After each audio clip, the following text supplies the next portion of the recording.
అస్సలాముఅలైకుం hi అండి. ఇంకా ఈరోజు అయితే మా చెల్లి అయితే గుత్తొంకాయ కర్రీ అయితే చేస్తుందండి.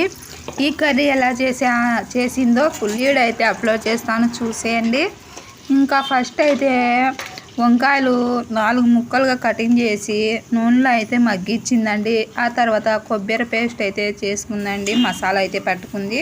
మసాలా పట్టుకొని మళ్ళా ఆనియన్స్ వేసి ఎంచుకొని మసాలా వేసి బాగా వేయించిందండి. వేయించిన తర్వాత ఇంకా ముందుగా మగ్గించుకున్న వంకాయలు ఈ మసాలాలో వేసేసి ఇందులోనే ఈ మసాలాలోనే చింతపండుని వేసి తిప్పిందండి.